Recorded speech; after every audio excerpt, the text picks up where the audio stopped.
Yeah, so передача just got pulled. Oh. Yeah, just like that. Oh, okay. All right, so this is my third time in BIRS. Right, so thank you, Canadian taxpayers. Last time I was here, I guess 2009, when Learning Bunimosh from Georgia Tech turned 60. Now I'm turned 60 this year, right? And we plan to have a meeting back in March. But then because of the Russian invasion in Ukraine, right, nobody had any mood to celebrate anything at all, right? And hopefully next year, when Dima Turaev is going to turn 60, right, we will join the efforts.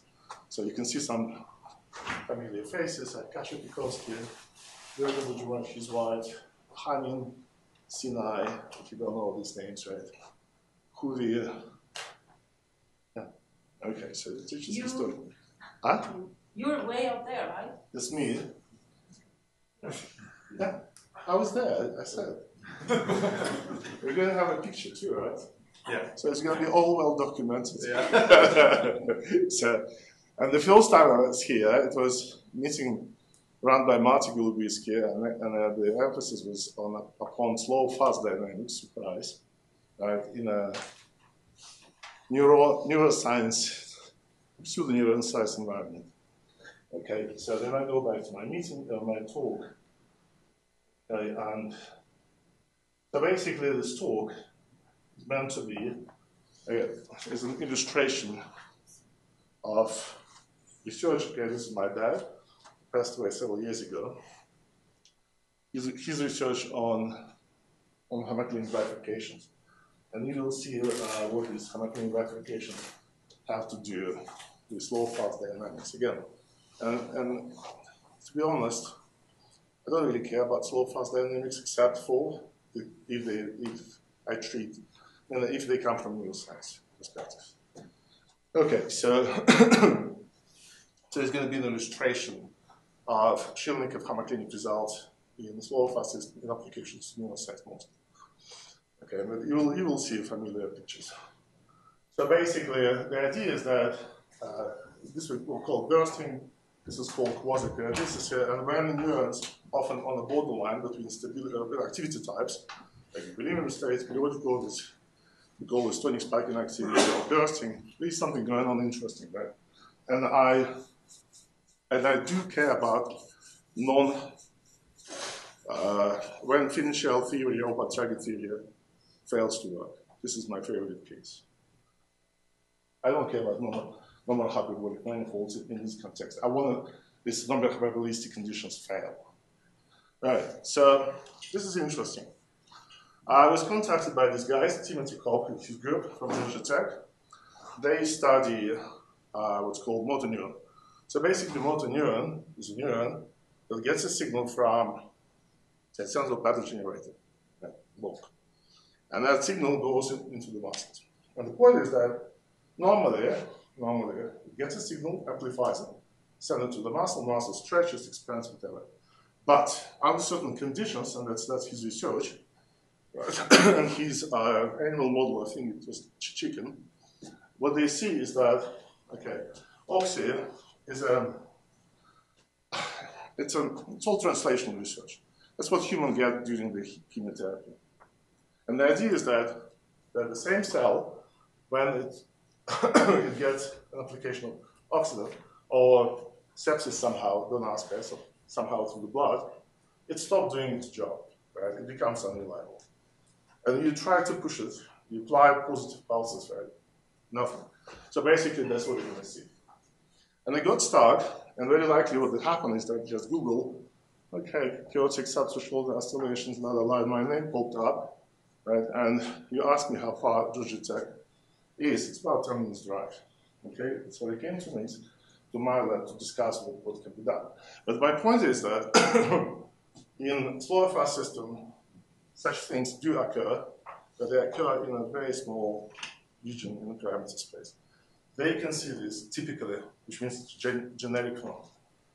Okay, so it's a typical phenomenon. It's not. You don't have to be highly skilled to find this in biological systems. All right, so let me just explain. So whenever you have in the phase space of a model, you have a periodic orbit, it's going to give you more or less periodic oscillations. This is voltage, right? And this is voltage we call bursting.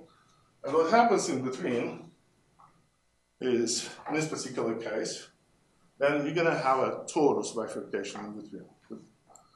And therefore, you're going to see something like this. Those are periodicity. And one way to study this, again, computationally at least, right, you can use return maps. Okay? In nonlinear dynamics, you can use, say, voltage minimum, maximum, whatever. But in neuroscience, you shouldn't rely on voltage minimum and maximum. You only rely on an input spike interval, because it depends on how well you poke your cell, right, and what the shunting current is. So you shouldn't rely on voltage amplitude, because you know it's still between -70 and 30 millivolts, right? So no more. All right, now the story of torus bifurcation.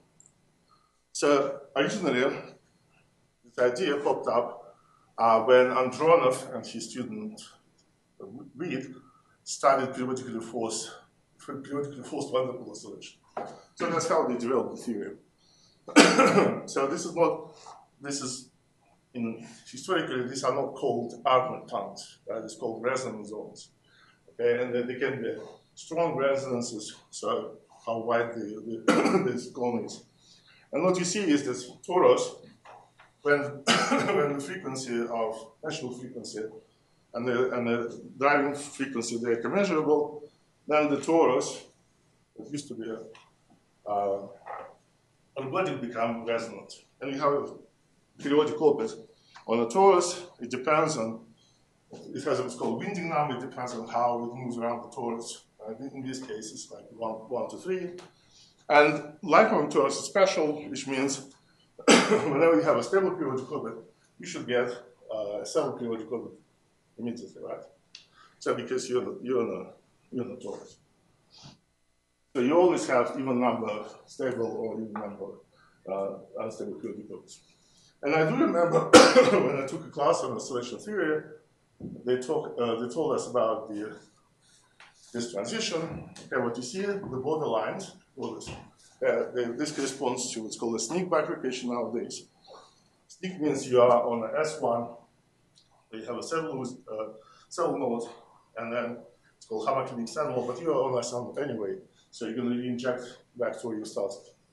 And that was done again by Andronov and Reed, and then Andronov basically asked his wife, Leanne Torich, to study the cell node, the magnetic cell node in the plane. And later on, my dad generalized this result for n-dimensional case, okay? Because Leanne Torich rely on one perpendicular to the theory in the plane, on the surface. So whenever you say sneak, you don't need that, right? You have to prove that it's stable, and tracking and so forth. So and the point was that BIRS and Shilnikov, they considered what's going to happen, or they studied what's going to happen if the driving force amplitude is above a certain threshold. And I do remember the number from theory of oscillations. The periodic force, the amplitude, this level is 4 divided by square root of 27. How do I remember this? I don't. I mean, it's meaningless number at all, right?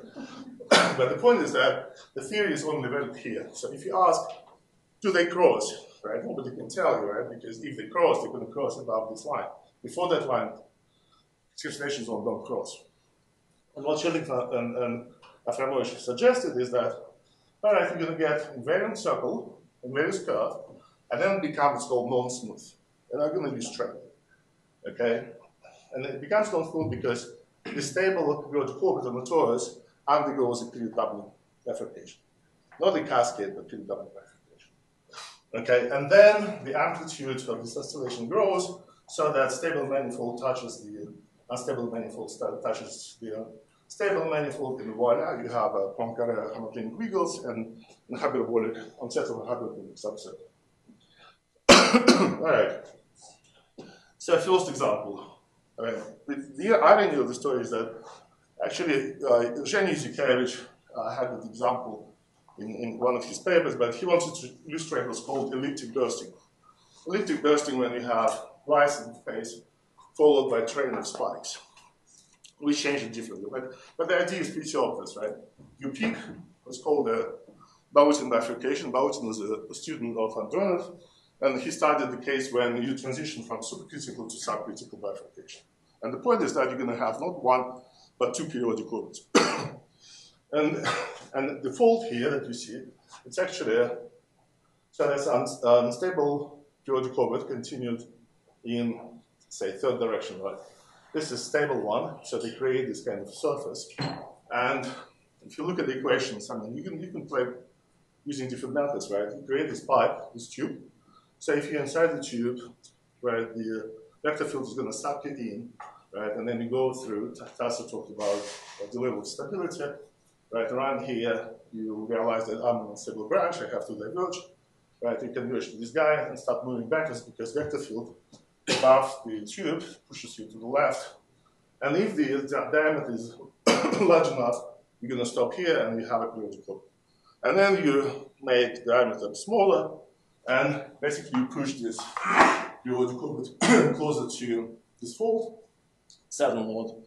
Okay, as I said, at that time, you have slow dynamics, right? And you have a fast dynamics on the slow time scale near the saddle node, right? Everything goes wrong. And the point is that under certain circumstances, right, you're going to get invariant sample. This is just cross section. So you can see this is a torus. The point is that, like, some people like canard torus, right? I don't really care about canard torus. I want to break it down. So the question is, why is it stable, right? Why it shouldn't be unstable? It can be a period doubling instead of torus bifurcation. And I guess that's the reason why 10 years ago, Tasso's student, I forgot his name, contacted me because he was looking at my applications and found that there is a fault here. But in this case, you're not going to get the torus bifurcation. Instead, you're going to get period doubling. Again, the question is, why is that? Hopefully, I will try to tell you why. But then, with Jeremy, we got interested in elliptic burst and something like that.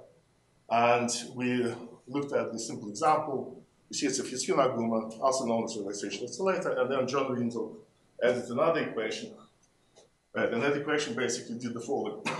So you can produce bursting oscillations when when this surface is transit to the solutions, right? And that surface is transit to the solutions. Or under circumstances, you're going to get a torus over here, or possibly you're going to get a torus there, right, on the fold.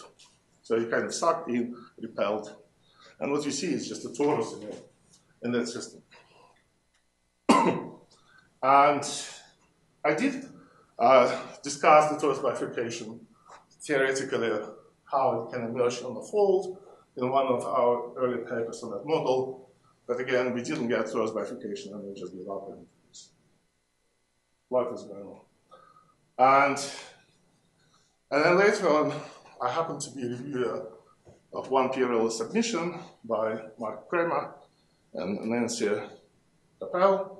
And Nancy figured it was me because I suggested do this and that, so she figured it was me. And they have what's called Purkinje cell. This is much contrasted type of cell. That's a slow motion manifold. So you see this familiar fold. And according to Mark Kramer, this torus is stable. Right? The trick is that the torus can be both stable and saddle. It depends. Okay, Borrow, you have a saddle node bifurcation of two tori. Okay? But again, in this case, it's a real torus canard because, again, given the time scale of the system. And basically, what I'm trying to show is that with this torus that you see here, it's actually a saddle because you're in a six-dimensional phase space. Torus has two-dimensional unstable manifold, actually stable. And either you get inside the torus or you stay outside. But eventually you're going to get inside the torus anyway, converge to this green orbit sitting inside the torus, which means it's a saddle torus. And then it basically is in charge of the bistability in the system. And all of a sudden, all this tori bifurcation just started popping up. So it was That's the wrong reference. It was Max Bajenov. It's very precise, accurate Hodgkin-Haslett models. They needed to study epilepsy. And the idea is that whenever voltage spaces look like that, they know that epilepsy is coming. It's just around the corner. And what you see, this is the phase space or the projection phase space. You start over here, right? And then this is your sneak. Right now you're on a stable branch over here. You come to the fold. From fold, you collapse onto the stable branch on the top, and then transition through the dilemma of stability, get to this point, which is actually cell focus, spiral the way to start the new cycle of burst. And basically, by controlling some slow dynamics, right, basically if you place this loop line over here, then you're going to get the torus bifurcations on the edge again. Then, an old friend of mine for many years, Shura Neyman, got interested in what's called hair cell. So these guys, they have interesting hearing system. And the point is that, again, it's a Hodgkin-Haslett type of model. And then they found that it can be a tonic spike, a burster, and this is Bowlesson point. Bowlesson point means that you have two limit cycles nearby, right, which means they can produce a fold, and they do produce a fold, and you're going to get torus bifurcation. And what they found is called sensitivity analysis. They're physicists. Basically, they perturbed by different frequencies, periodic forcing, and computed divergence of trajectory or sensitivity. And then they found the most interesting story going on right here, and that's where the torus emerges. Okay? And again, that torus, it can be on a fold, it can be stable, but if you slow down the slow subsystem, then the torus become of a saddle type. Interesting, right? Still. And then you have bistability because torus is of a saddle type. Inside the torus, you have a stable periodic orbit. And also, meanwhile, if you're outside, you produce burst. Now we're going back to the torus breakdown. And what you see is basically you cut transversely with the torus. And you have a invariant shock. When it starts, it's round and nice. And then it starts increasing in size. Torus starts increasing in size. And then you can see it becomes non-smooth, right? And this little thing that you see, it basically means that the torus become resonant. So the trajectory doesn't feel densely the invariant curve, okay? Now, let's just illustrate what may happen depending on where you cut through the torus bifurcation. So what you see here is a periodic orbit. It is stable, then loses stability. Now we have a torus. You can basically tell what Fourier multipliers are by looking at this figure, right? Just know. So the points jump like this. Ding, ding, ding, ding, ding. Spiraling onto the fixed point. So you know the angle in Fourier multipliers. And then the torus becomes unstable, and now it becomes resonant, and you only see stable these points, which corresponds to the periodic points of a stable periodic orbit of the torus. So you can say that how many is 7, so you can tell what the resonance is. And these are the resonances. So this is resonance called 1 to 3. When the angle Fourier multipliers is 2 pi over 3. This is resonance 1 to 4. Angle is pi over 2. As you can see, you have a invariant circle, and now it deshapes, right? And becomes resonant, and then you have that you see period doubling. So basically, these two green branches means that the stable periodic orbit in the torus undergoes period doubling cascade. And then this is weak resonant, but the point is that, okay, where you can push the multipliers to. Okay, they transition from 1 to 1 resonance, move like that, and then they stop here. And this is called 1 to 2 resonance, which means you have a period doubling bifurcation at the end. Which means the life of tori is short, they don't live long. Okay, so you only transition from 0 angle to pi, and after that, you only have, even though you have a fault, you don't have a torus bifurcation, you have a period doubling, which basically means that the slow subsystem is only 2 times faster than the slow transition through the cell mode. Only 2 times. Okay, so things matter. And then torus breakdown, and then you have a bursting activity, feels chaotic, and that's a return map, how it looks like. And you will see more return maps of the same shape in all this kind of neuroscience model, regardless whether they're Hodgkin custom type or phenomenological. And again, if you happens to be beyond the torus bifurcation, only transition that we can see is through the PW cascade.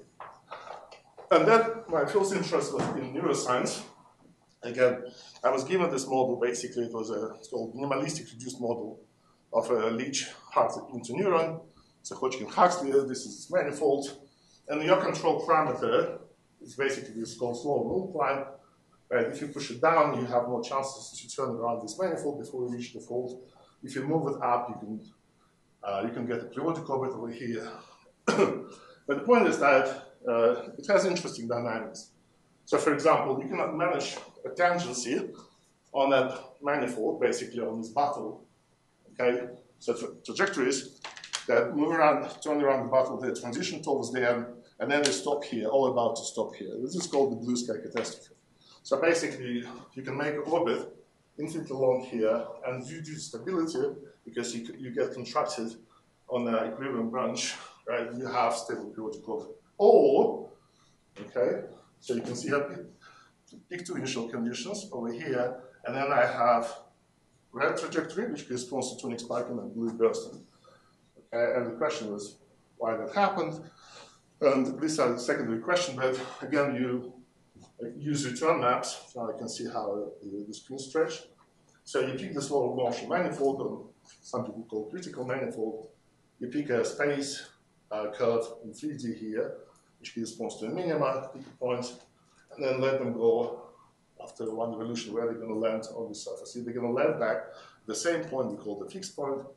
Okay, that fixed point can be stable if you converge to it in this direction, right? Because in that direction it's all stable, like all Hodgkin type models. And that fixed point is actually unstable or settled. And or you have a periodic orbit like this. Point jumps over here, then comes back. So you have an orbit of periodic. And with return maps, you have everything, right? So you interpret this, okay, I have a single minima, single stable fixed point. It undergoes period dominant cascade. And now you have chaotic dynamics. Why? I mean, because you see how the map looks like now, right? It has a basically, it becomes basically a tent map, cusp map. Or there's another transition in a system when you undergoes called period doubling, period aging cascade, orbit of period 1, or then becomes orbit of period whatever 2. And the initial orbit, this one becomes unstable. And the point is that it may happen that all of a sudden trajectories start coming back to this unstable fixed point, which means you have a homoclinic bifurcation of a cell periodic orbit in 3D. And with the maps, you have full control, right? You don't have to compute the stable and unstable manifolds of the orbit in 3D because you can do it using the maps. And you can use symbolic dynamics, you can use needing invariance, you can do whatever you want to quantify that kind of chaos. But anyway, it's all due to trajectories coming back to the original settled fixed point. Okay, and then, as I said earlier, if you add noise, you can enlarge the parameter region where you have these transitions. Let me see. Or you can explain, say, by stability, because you see you have stable fixed point, the blue one at the top right corner, and then you have periodic orbit, and the basin of attraction of the fixed point bounded by this unstable impelling fixed point, and it becomes everything clear. So the story doesn't stop here, and then I'm going to talk about another bifurcation. So Valero Luciano, he was a student of my dad in kind of middle generation, and then they considered what is known as a non-central homoclinic. So imagine you have a cell node periodic orbit, okay, like I said, 3D. This is called stable node region. This is unstable manifold. And what if it comes back along, not from here, like in the case of the blue sky catastrophe, which is dimension 1, and it comes back like that. Still dimension 1 because you have two-dimensional surfaces in 3D. They typically either don't cross or cross transversely, or they become tangent. When they become tangent, it's dimension 2. So you use the with return maps, or you use the cross. cross-section, and what you see basically is the following. So for example, when this unstable manifold comes on the right to the strongly stable manifold, then you have bistability, you have bursting and tonic spiking. Okay? If it comes back on the left, which means everything goes immediately after one cycle of burst, well, everything goes to the stable periodic orbit. Otherwise, in between, you have Hamiltonian wiggles, you can go n numbers, n times to the right, but eventually you're going to end up, I mean, you know what I mean, right? It's just a Hamiltonian tangles. And this is just an example. You pick some resolution condition, and as you can see, the system generates quite long burst because you come back to the cell periodic orbit, you turn around it, and then you go to the right, and eventually you change your mind and go to the left to create the periodic orbit as well. So that's how you create, again, chaos at the transition between tonic spiking and bursting due to bistability. I swore myself that I will never study individual models of neurons anymore, but I all of a sudden changed my mind because I have 2 new students in the lab, and this particular model happens to be fun. More importantly, it demonstrates chaotic behavior still at transitions, but these transitions occupy pretty large stripes in parameter space, like the very first slide that I showed you. Right? It's not just a tiny little interval. It's a pretty large region. Normally, okay, that's called plant model. If plant is the last name, he derived this model to describe experimentally observed parabolic bursting in a neuron known as R15 in a plegia C slug. So, and that neuron is supposed to get involved in an egg-laying process somehow. Nobody knows. But aplesia got indirectly 2 Nobel Prizes in neurophysiology right there on reflexes and neuromodulation. So, and this is dissection of, it's a pseudo projection of the plant model. It has 2-dimensional small subsystem, okay, and it's not just one way drives the fast subsystem. This is just Cauchy-Huxley, but they're connected reciprocally, so this can be fun. And normally, it produces regular bursting and parabolic bursting, but at the transitions, the bursting behavior becomes chaotic. And that's what we're going to study. That's the plan, as I said. The idea is that to use all arsenal of tools developed in my lab, right, like symbolic dynamics, and scans, symbolic scans, of course, and so on, to better understand. But the point is that the driver of chaos in the system is still a cell periodic orbit in a 2-dimensional subspace in the system. Okay, you either get inside, as you can see, you have a long transition, right, or the chaos can become quite developed. And if you use what's called interval maps, basically this interval, this little interval, that's how it's stretched after one revolution, and that's how 1D map looks like. Okay, and again, this is interesting exercise. I'm not saying it's a big breakthrough, but it's a good exercise for new PhD students in the lab. All right, and then, speaking of period doubling, I got to know period doubling when I met Teresa Che.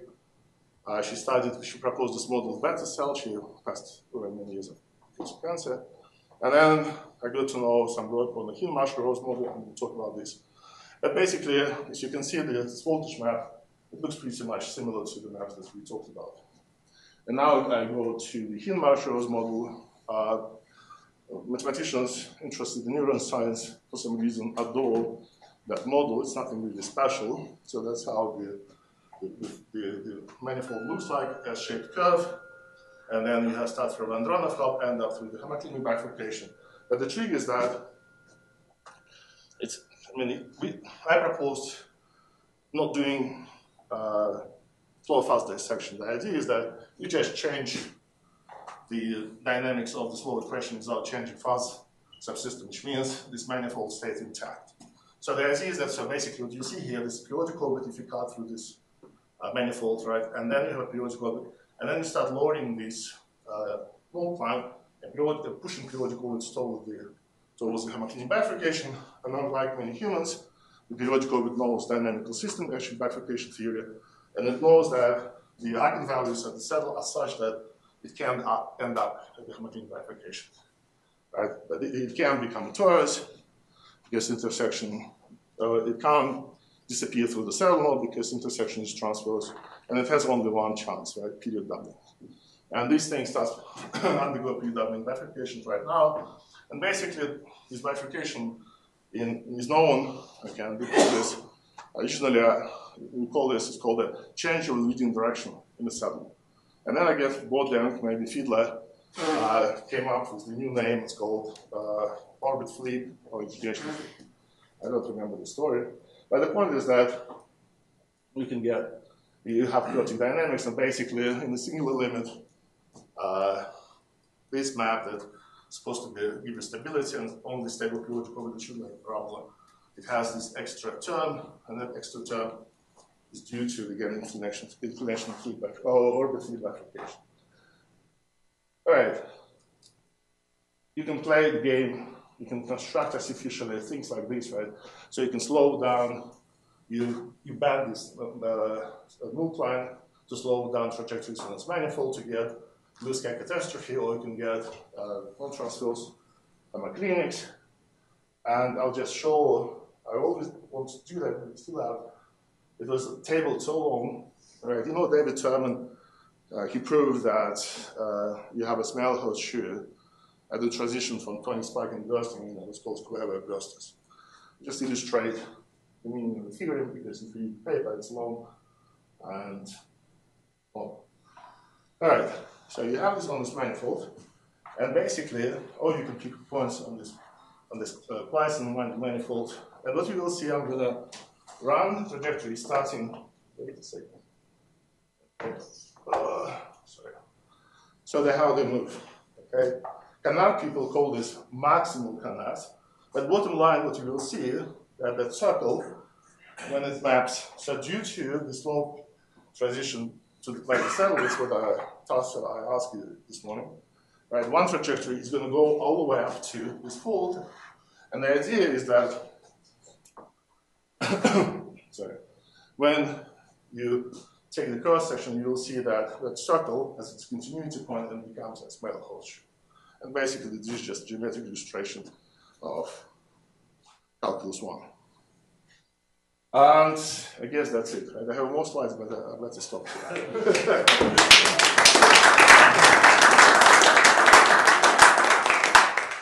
you very much. Other questions?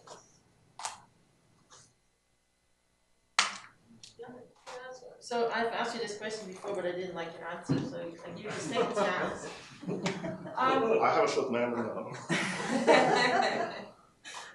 So you're looking at all these examples where you get total bifurcation, and then John Buchenheimer and I looked at the case where you have this slow fast timescale system, and if you look at the frozen system or the reduced equations, then you see a Hopf bifurcation. You have that in Hindman-Rose, for example, there's Hopf bifurcation.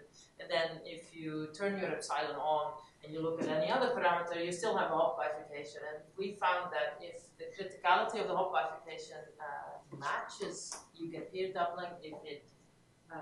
If you have that the one is supercritical, but in the other it's subcritical, for example, or vice versa, then you're getting a torus bifurcation. So you haven't talked about that case at all. Oh, I can give you the answer. So first of all, you have Hopf due to fast subsystem, right? And you can get Hopf due to slow and fast, right? So the trick is that, now a little bit of story. Yeah, but there's the Hopf there, that's a singular Hopf. I think Guggenheimer picked that up from Ilyushenko. Ilyushenko picked it up from Arnold. Right? Arnold picked from non-standard analysis from French group. So you see that's how it goes, right? Because French group didn't know bifurcation theory, Arnold knew local bifurcation theory, right? And then they published a book with Ilyushenko, Aframovich, Arnold, and Shilnikov, and then they had an interesting example. Okay, that's your example, Fitzhugh argument. Okay, you have this thing. Right? Clearly, critical point, concave up, concave down. What makes this limit cycle stable in a plane, or what it's repelling? because ironically you have the term, you have a cubic torque which is divided by 3 torque. If you remove that 1/3, all of a sudden the bifurcation becomes supercritical. So you have to, technically speaking, you have to find what's called Lyapunov exponent. That's what Bautin was famous for. So he derived formulas to tell you whether the bifurcation is going to be supercritical or subcritical. In a singular limit case, clearly, if epsilon is small, clearly the contribution of the fast subsystem is important. So if you go to Yusukevich website or Wikipedia, because I told him the story, so you'll see in the book that it says you have to find third derivative at default. That's not true. You have to expand in the Taylor series, perform standard procedures, and find the Lyapunov coefficient, not the coefficient, but its sign. And then you will see. I don't So like there's this no easy way of it's answering. It's a two-dimensional set. I'm talking about the torus bifurcation. Okay, as for the torus bifurcation, right, you guys love Auto. If you go to Auto manual, right, then Dodal said, torus bifurcation, don't trust me. So he knew that torus bifurcation, you can detect when the Fourier multipliers become complex conjugate and cross the unit circle. You can do that, more or less. However, can you continue torus? No. Can you tell whether torus is going to be stable or soluble? Nobody knows the answer. It depends on multiple things. So, which means people who like slow or fast decomposition, right, they have a big challenge in front of them. How to tell whether the torus bifurcation gives you stable torus. One stable is going to be resonant torus. It's a non-local bifurcation anymore, which means nothing you can do manually, right? And you have two tools, either BIRS XDP, but I don't think it handles torus bifurcation. Maybe it does. I never used it. Then you have your old friend Auto, right? Or matcount. Matcount pretty reliable. I checked it out several times to see whether it's going to give me the right answers. And it delivers. It delivers. But it has nothing to do with hot bifurcations, I guess, according to your findings. The only hot bifurcation that you can have fold hop to get the torus. Right. So basically, okay, just an example. This is right. Remember, if I create a bump over here, right, then I'm going to get 7 mod plus hop, and then you have Guggenheimer and Gavrilov together, 4 cases. Possibly one of them can give you torus bifurcation. And I have still unpublished papers, it's my bad. I don't have the guts to get back to the paper, right, on the torus bifurcation in a certain setup, locally. Maybe But one day when I retire, I'll publish. When I retire, I'll tell you. Okay, I suggest move the discussion to the discussions. Okay. Thank you. First day.